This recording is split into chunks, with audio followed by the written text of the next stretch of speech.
کہ رسول اللہ صلی اللہ علیہ وسلم نے مدینہ طیبہ ہجرت کرنے کے بعد اپنی پوری زندگی میں کبھی بھی قربانی ترک نہیں فرمائی۔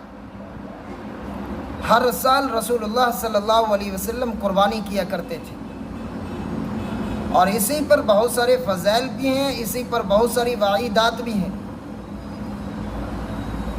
اور یہ کوئی عام بات نہیں ہے کہ اللہ کے رسول صلی اللہ علیہ وسلم نے ارشاد فرمایا کہ جو استطاعت رکھنے کے باوجود بھی قربانی نہ کرے وہ ہماری عیدگاہ کی طرف نہ آئے۔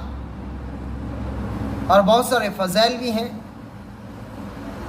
کہ اماں عائشہ صدیقہ رضی اللہ تعالیٰ نے ارشاد فرماتی ہیں کہ عید الاضحیٰ کے دن فرزند آدم کا کوئی عمل اللہ کو قربانی سے زیادہ محبوب نہیں، اور قربانی کا جانور قیامت کے دن اپنے سینگوں اور اپنے بالوں اور کھروں کے ساتھ زندہ ہو کر آئے گا، اور قربانی کا خون زمین پر گرنے سے پہلے اللہ تعالیٰ کی رضا اور مقبولیت کے مقام کو پہنچ جاتا ہے۔ اے خدا کے بندو، پوری خوشی سے قربانی کیا کرو۔ ایک حدیث کے اندر آتا ہے، حضرت زید بن ارقم رضی اللہ تعالیٰ نے ارشاد فرماتے ہیں، قال اصحاب رسول اللہ صلی اللہ علیہ وسلم ما هذه الاضاحی، یا رسول اللہ صلی اللہ علیہ وسلم،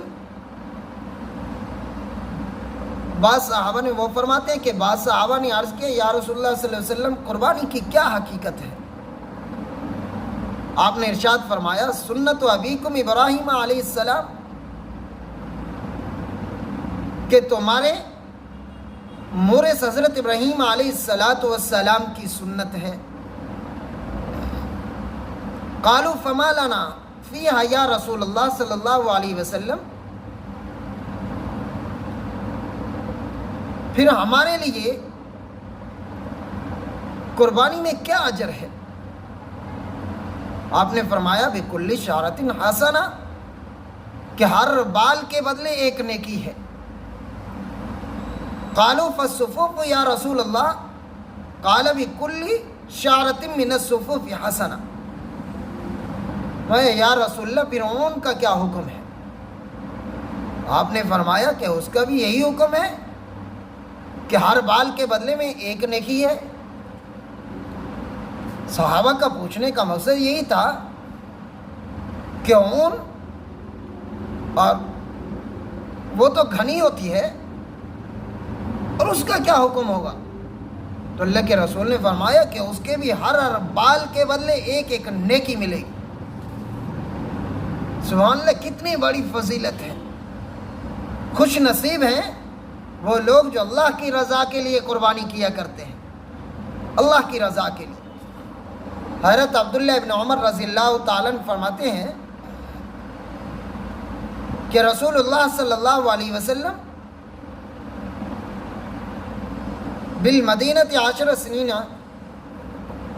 کہ ہجرت کے بعد ہر سال قربانی کیا کرتے تھے، ہر سال، کبھی بھی ترک نہیں فرمائی۔ اور ایک بڑی عجیب روایت ہے، حضرت انس بن عبداللہ سے روایت ہے، وہ فرماتے ہیں کہ میں نے حضرت علی رضی اللہ تعالیٰ عنہ کو دیکھا یضحی بکبشین، کہ وہ 2 مینوں کی قربانی کرتے دیکھا۔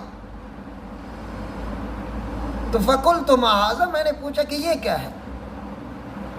تو آپ نے فرمایا فقال ان رسول اللہ صلی اللہ علیہ وسلم اوصانی ان اضحی عنہ فانا اضحی عنہ، فرمایا کہ مجھے رسول اللہ صلی اللہ علیہ وسلم نے وصیت فرمائی تھی کہ ایک قربانی میرے لیے کیا کریں، اور ایک میں آپ کے لیے قربانی کر رہا ہوں اور ایک اپنے لیے کر رہا ہوں.